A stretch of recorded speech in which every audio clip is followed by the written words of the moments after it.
In finance, we live and die by our models. They're how we try to make sense of a pretty chaotic world. But what happens when the market itself is trying to tell us that our most fundamental models are, well, just plain broken? Let's dive in and see if we can crack the code. You know the one I'm talking about? The Black-Scholes model. It's beautiful. It won a Nobel Prize, and it's built on this really clean, simple assumption that the market's guess about future risk, what we call volatility, is just one flat, constant number. But as it turns out, the real world has a very, very different story to tell. So to get this, we have to talk about implied volatility. Just think of it like this.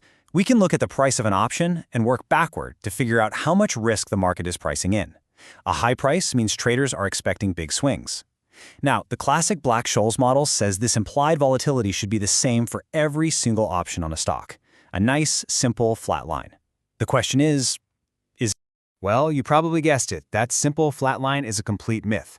When you actually plot the data from the real world, the market shows you something way more interesting and honestly a lot more telling. And this is it. This is the volatility smile. Or for stocks, it's really more of a smirk or a skew. This one picture completely shatters that flat volatility idea. Look at the left side. The options that protect you against a big drop, the puts, they have a much higher implied volatility. The market is basically screaming that it's way more scared of a sudden crash than it is excited about a huge rally. So this smile isn't some glitch or a mistake in the data. Nope, it's a message. And it's encoded directly into the market's prices. It's the market showing its true, complex feelings about risk.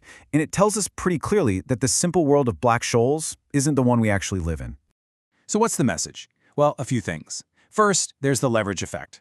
If a company's stock falls, its debt looks bigger compared to its equity, which makes it feel riskier, right? So volatility goes up. Second, traders are always pricing in that small but terrifying possibility of a major market crash. And third, there's just a huge constant demand for portfolio insurance, people buying puts to protect themselves. And that demand pushes up their price, which, you guessed it, pushes up their implied volatility.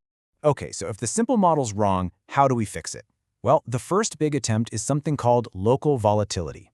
The best way to think about it is like creating a perfect, super high-resolution map of today's market prices.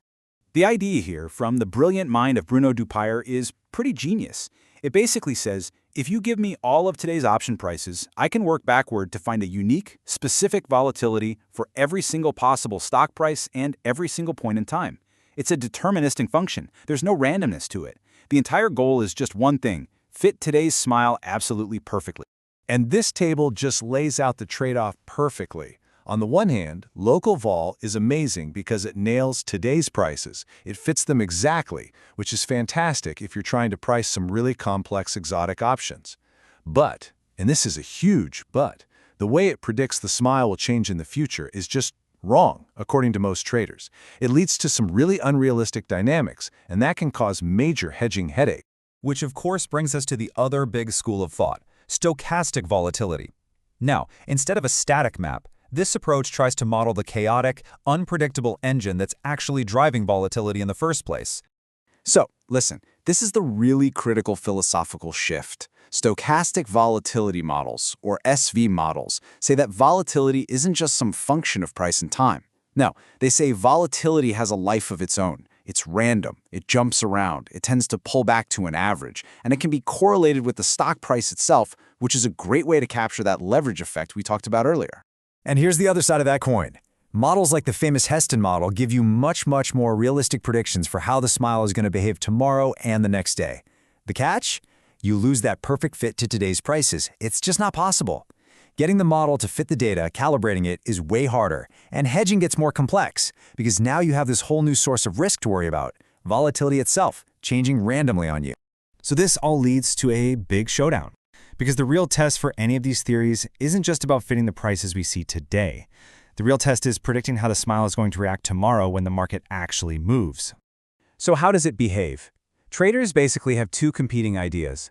The first is called sticky strike. This idea says the smile is rigid. If the stock moves, the smile just stays put. The volatility for an option at a $90 strike price stays the same.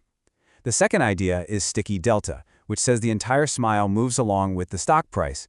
And when you look at the data, what you see in the real world looks a whole lot more like sticky delta. And right here, this is the absolute heart of the debate. Local volatility models, by their very nature, predict sticky strike behavior. It's baked into their math. But stochastic volatility models, especially if you set them up with that negative correlation, naturally produce something that looks a lot like the sticky delta behavior we see in the market. And believe me, this isn't just some academic squabble. It has massive, real-world consequences for how you hedge your risks. So why do we care about this super technical debate? Because the choice between these models isn't academic at all. It has multi-trillion-dollar consequences every single day on trading desks all over the world. This is not just theory. This is the real-world grind. Every day, quants and traders go through this intense process. They pull in mountains of data, clean it up, build this smooth, perfectly consistent surface of all option prices. And then they pick their weapon, local vol, stochastic vol, maybe a hybrid, and calibrate it to that surface. But the most important step is the last one, constantly backtesting to see if the hedges the model told them to do actually work. And you know, the stakes for getting this wrong are just enormous. If you overfit your model to some noisy data points, your hedges can become wildly unstable. If you forget to account for the risk of a sudden market jump, you can get completely wiped out. The scary part is that you can have different model settings that all seem to fit today's prices, but they give you totally different hedges, and one of them is probably very, very wrong. So at the end of the day, the volatility smile is so much more than a cool mathematical curiosity.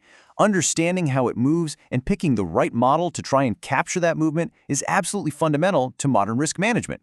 We're talking about the core practices that ensure the stability of the very firms that make up our financial system. And all of this leaves us with one final, and I think really profound question. We've seen that both local vol and stochastic vol are incredibly powerful tools, but we also know that both of them are imperfect. They're flawed approximations of a messy reality. And that forces us to face the central challenge of modern finance. In a world where you know every single one of your models is wrong, how do you make the best possible decisions to actually manage and measure risk?